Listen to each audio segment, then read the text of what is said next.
Alors, comme vous avez peut-être pu le découvrir, il y a quelques règles particulières ou spécifiques à l'utilisation des logarithmes. La première, c'est que le logarithme, la somme du logarithme de deux nombres, donc u et v, peut être exprimée comme le logarithme du produit de u fois v.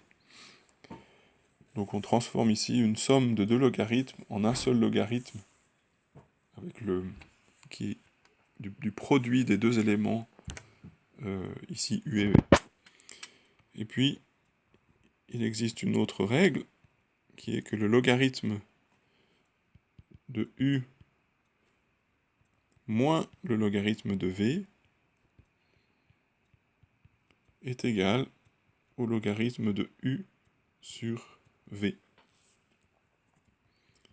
Et enfin, une dernière règle qui dit que le logarithme de u à la puissance n est égal à n fois le logarithme de u.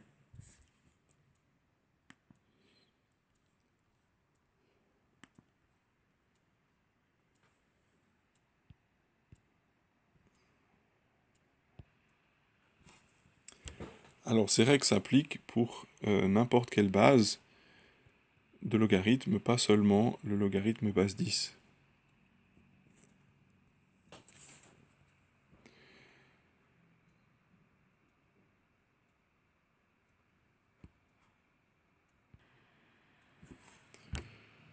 Il est possible, en utilisant ces règles, de transformer des expressions, par exemple, quelque chose comme ça.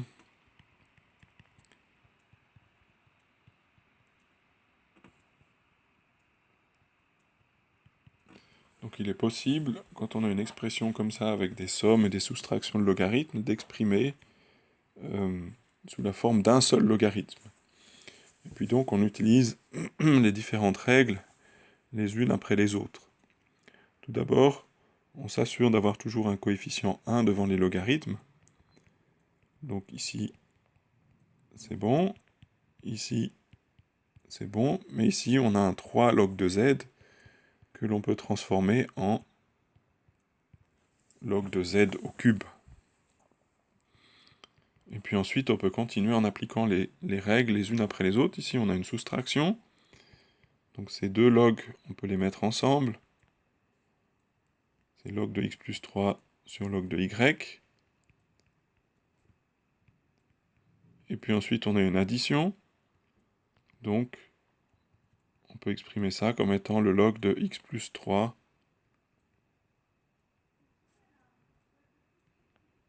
fois z cube sur y. Cette même opération, ou ces mêmes opérations peuvent être faites dans l'autre sens, c'est-à-dire si on a un logarithme, par exemple, comme celui-ci, x, y cube sur z carré, il est possible d'exploser, on dira, le logarithme pour l'exprimer en fonction de logarithmes plus simples. Donc ici, on a tout d'abord une division, ce qui veut dire qu'on peut transformer ce logarithme en une soustraction de deux logarithmes. Et puis là, on a une multiplication. Donc on peut transformer ici ce logarithme en une somme de deux logarithmes. Et puis ensuite, ici, on a des exposants que l'on peut aussi extraire de ces logarithmes.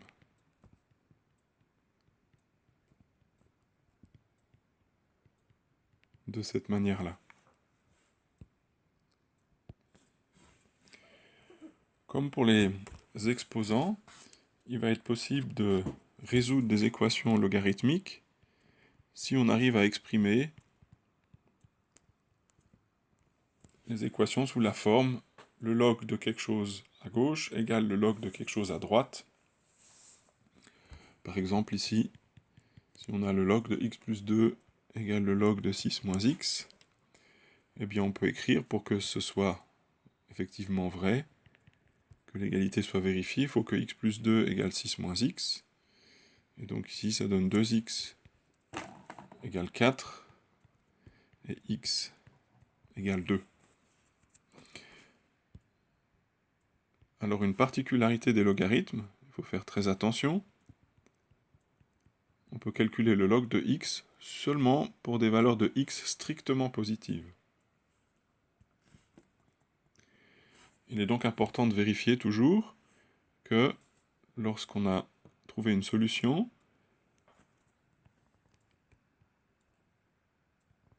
elle n'amène pas à des valeurs négatives de logarithme à calculer. Si on peut calculer x plus 2 pour x égale 2, ça donne 4. Le log de 4, 4 étant un nombre strictement positif, c'est bon. Et ici, log de 6 moins 2, 6 moins 2, ça donne bien 4. Le log de 4, 4 étant positif, on peut le calculer. Donc ici, la solution est correcte. Si maintenant, on a par exemple le log base 3 de x plus le log base 3 de x plus 1 égale au log base 3 de 6, et bien dans ce cas, il est important tout d'abord d'essayer de rassembler, d'avoir de chaque côté de l'équation un seul logarithme. Donc ici à droite, c'est bon. Et à gauche, on peut utiliser la règle avec la somme qui nous donne au final le log de x fois x plus 1 qui doit être égal au log de 6 qui nous donne donc, pour qu'il y ait égalité, il faut que ce qui est ici à l'intérieur ce soit égal à ce qui est ici à l'intérieur, donc x fois x plus 1 égale 6, et donc x carré plus x moins 6 égale 0, et si on factorise ici, ça donne 3 et 2, x moins 2x plus 3 égale 0, et on a deux solutions possibles, x égale 2 ou x égale moins 3. Et si on peut faire une vérification, si on prend x égale 2, on a ici log de 2, 2 est positif, c'est bon. Et ici on a log de 2 plus 1, 3, 3 étant positif, pas de problème. Par contre ici pour la solution x égale moins 3, on aurait ici le log de moins 3, qui n'est pas possible à calculer, la fonction logarithme étant définie que pour des nombres strictement positifs.